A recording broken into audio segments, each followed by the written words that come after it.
morning, family and friends and fellow YouTubers. It's Kim here from Kim's Country Corner, and we have a very exciting day ahead of us today. Jody and I are going back to Galveston Island to explore it. We were here once before on New Year's Day and everything was closed. So we just basically did a walk around. But today we're going back and things should be open. We're hoping to go to the museum. We're hoping to see the historic ship Elissa and just see more of the attractions on Galveston Island. This street's kind of cool. It's got dolphins and palm trees.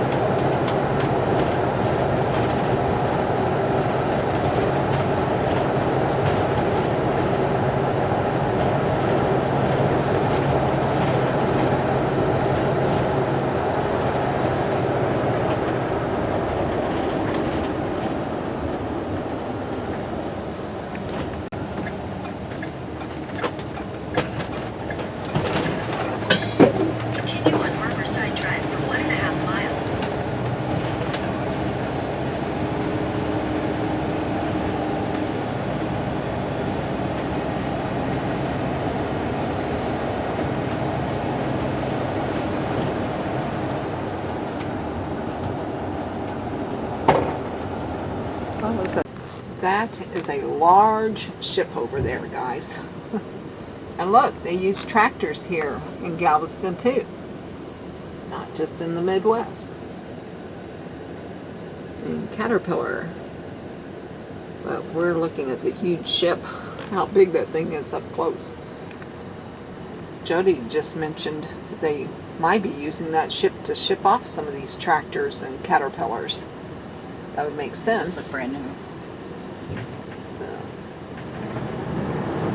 we don't know that for a fact, but it's a good guess.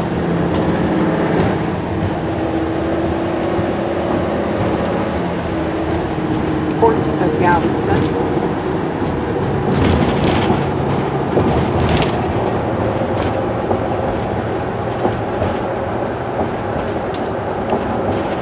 We are headed for historic Galveston. Galveston Island here.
Movie Avenue.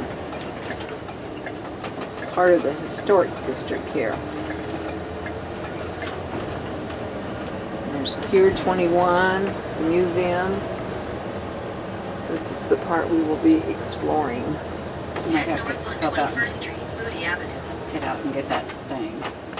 Okay, friends, we are headed over to Katie's historic Pier 19 seafood house.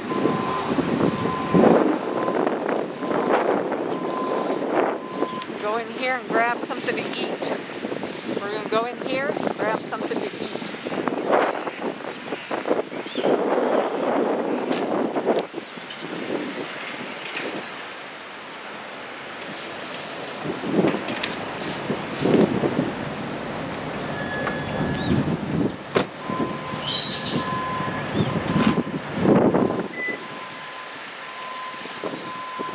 Looks like some pirate ships in the Republic of Texas Navy once sailed here.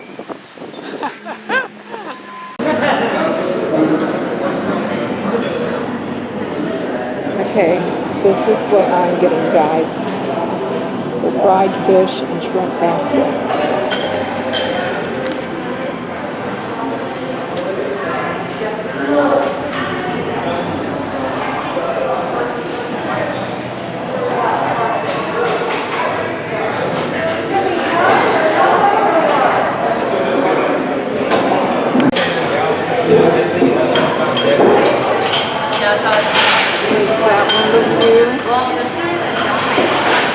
here's this one review.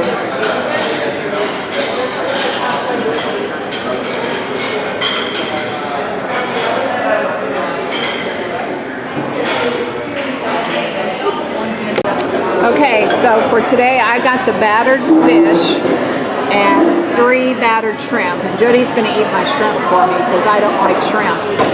And then Jody got crab cakes. And she enjoys the crab cakes. So there's our meal for today here at Katie's Historic Restaurant.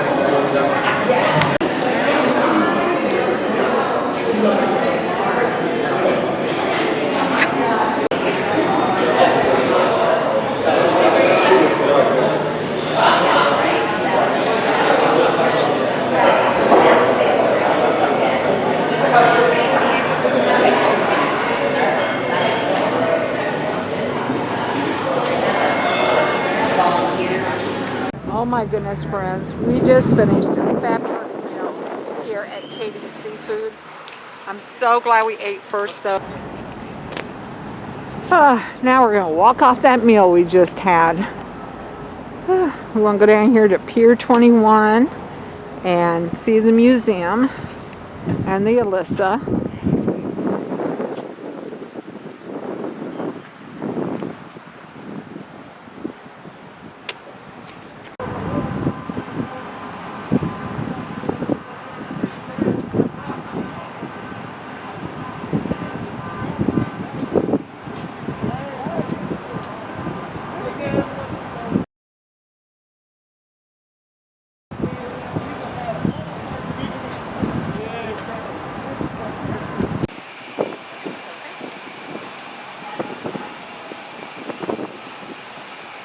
Alright friends, we're hoping to go inside the Texas Seaport Museum with the 1877 tall ship Elissa and historic harbor tours.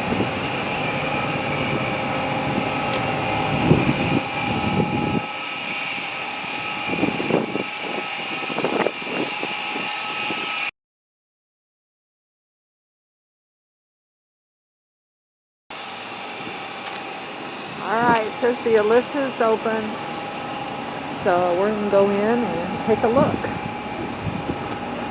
It's a gift shop and tickets.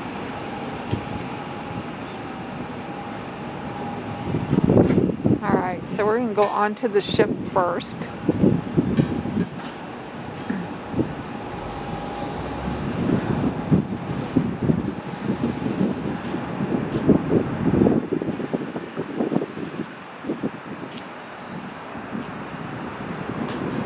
We only got a peek of it the last time we were here.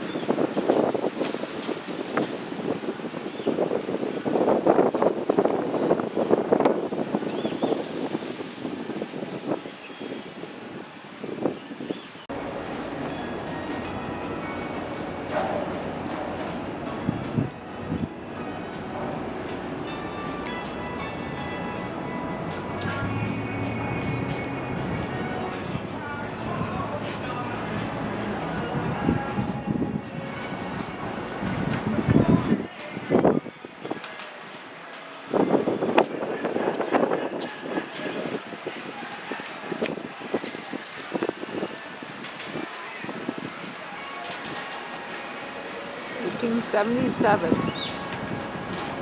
is when this Elissa took off for the first time.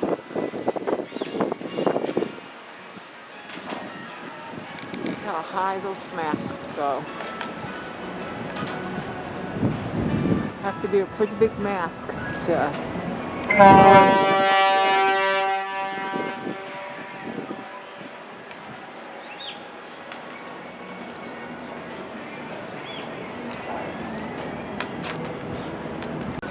Okay friends, so we just bought tickets to go onto the ship, the Elissa.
the wheel and captain's coffin. Steering Elissa through any type of weather was no small feat. The helmsman, in charge of keeping the ship on track, used the compass located in front of the wheel to steer the course the captain had laid out for the voyage. The captain's coffin, the long box attached behind the wheel, housed the gears that connected the wheel to the rudder. This fancy container served as a cover from the elements, as well as protection from foreign objects that could get caught in the gears.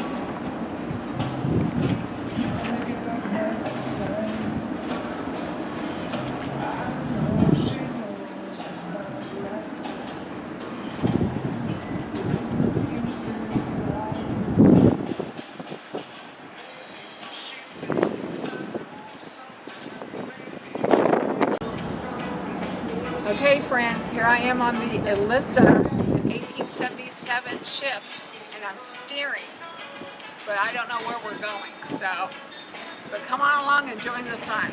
Alright, talk to y'all later. Bye for now.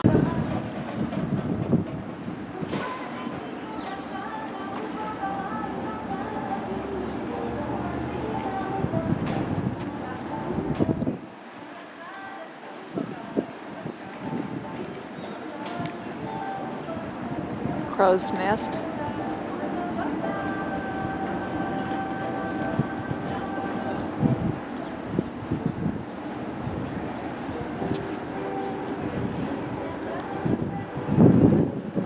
The mutiny.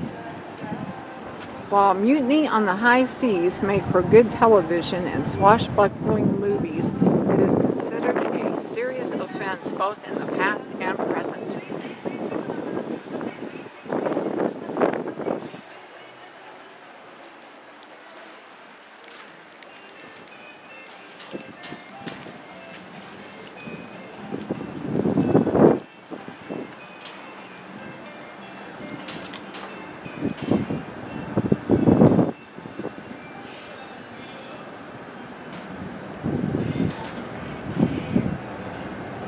The pumps. During Elissa's travels around the world, she has seen her fair share of foul weather. The hatches and tarps do a great deal of keeping water out, but sometimes small leaks and condensation gather in the very bottom of the ship. The green flywheel and handles seen on either side of the main mast are part of the ship's pump system, a network of pipes and flaps designed to pump water out of the boat. Just 2 turns of the wheel pumps out 30 gallons of water.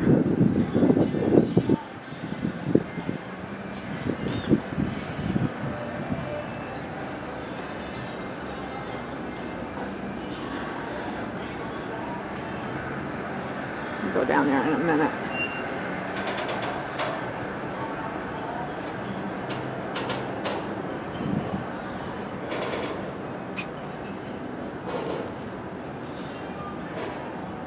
Welcome aboard the 1877 Iron Broque Elissa, built in Aberdeen, Scotland by Alexander Hall and Company.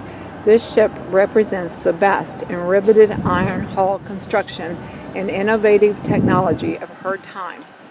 Elissa's 98 years of service in the merchant marine almost ended in a metal scrapyard in Greece in the late 1960s. In 1975, Galveston's Historical Foundation purchased and restored Elissa to her original 3-mast sailing rig.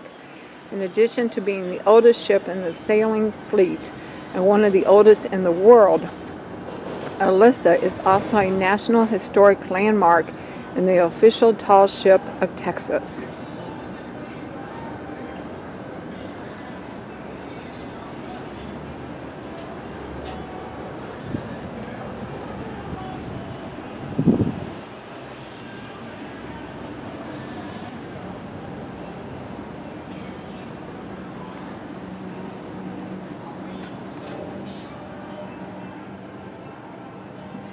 Damon's cabin.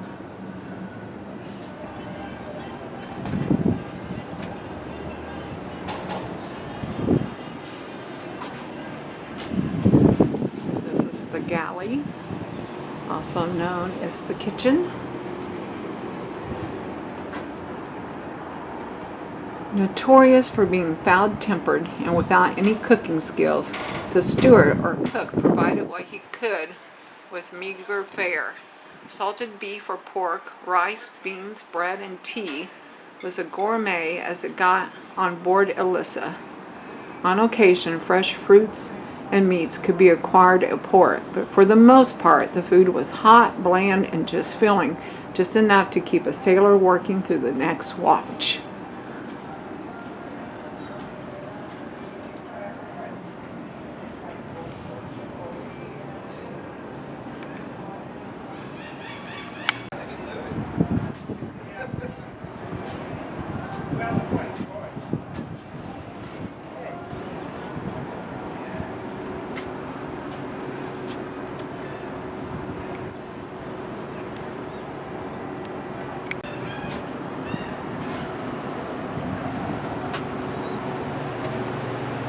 Some more bunks down in there.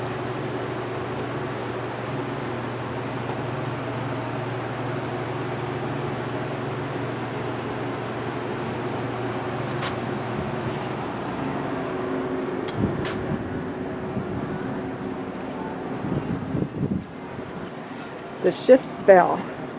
Prior to the 19th century, ships told time using the bell or watch system. The crew would be divided into 2 watches or groups of 4 to 8 men. As a watch came on duty, the bell rang every 30 minutes. After 8 bells or 4 hours, the crew would change watches, allowing time for some to relax.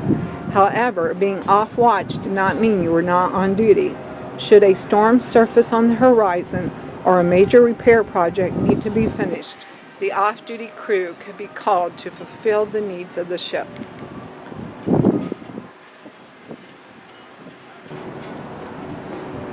And then here's the bell.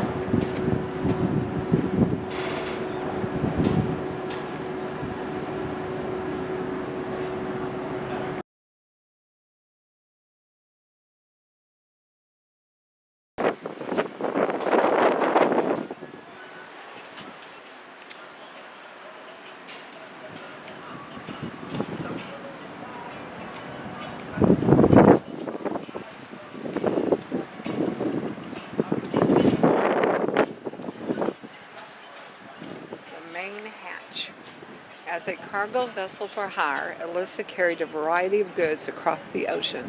From cotton to coal, lumber to steel, and bananas to grain, the main hatch was the primary loading area for whatever came across her decks.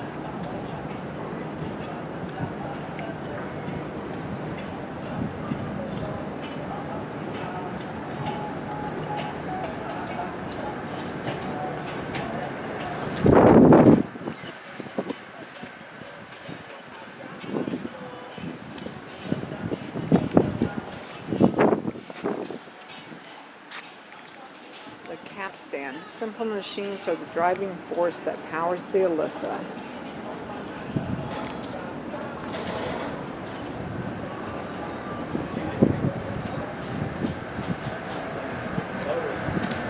Alright, let's go down and look at this exhibit. Let's go down and look at the exhibition deck and the officers' quarters. Turn you guys off while I do this though.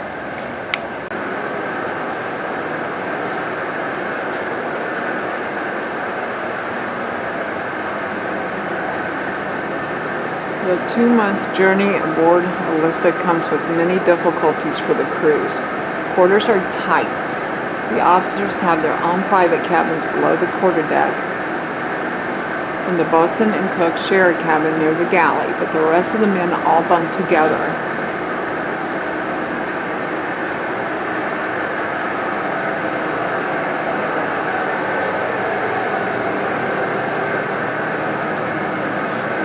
Crew's quarters. Every year, Elissa trains over 100 volunteers in the traditional seamanship, from climbing and the rigging to basic vessel maintenance.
Oh my goodness, Paul. I don't know how you did this when you were in the Navy.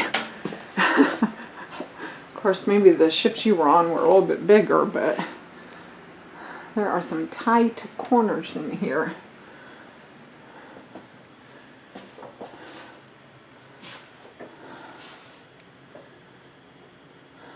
Original builder's plate. Around the time of her launching in 1877, this plate was installed by Alexander Hall and Company, one of the world's best shipbuilders. A century later, it is used to identify the ship through Lloyd's of London, which began Elissa's long adventure of restoration.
Look at those steps.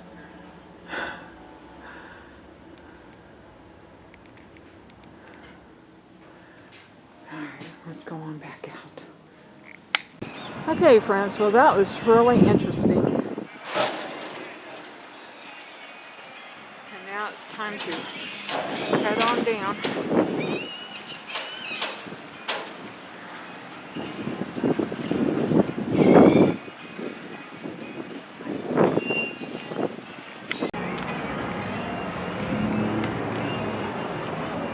Alright, I'm going to the gift shop here.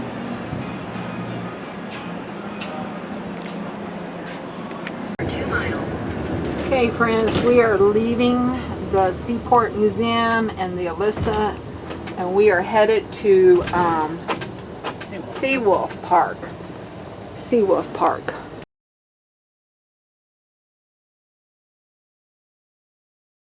And sorry, I forgot all about the Seaport Museum. That's okay. I've had a rough day. She has. Maybe you need a Starbucks coffee, Jody. I might need a Starbucks.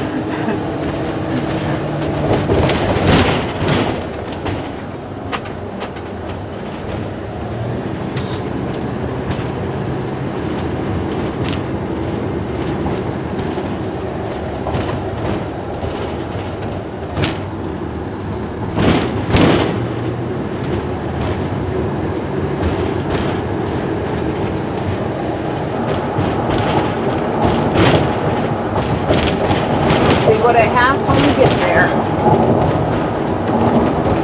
I always like this drive with all the palm trees lined up so neatly.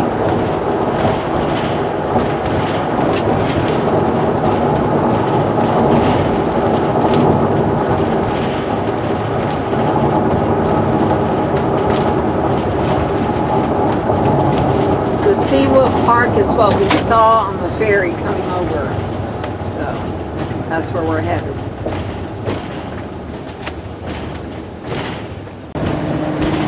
So somewhere on this road, somewhere is a railroad museum. And we think that some of these cars, engines, go to that railroad museum.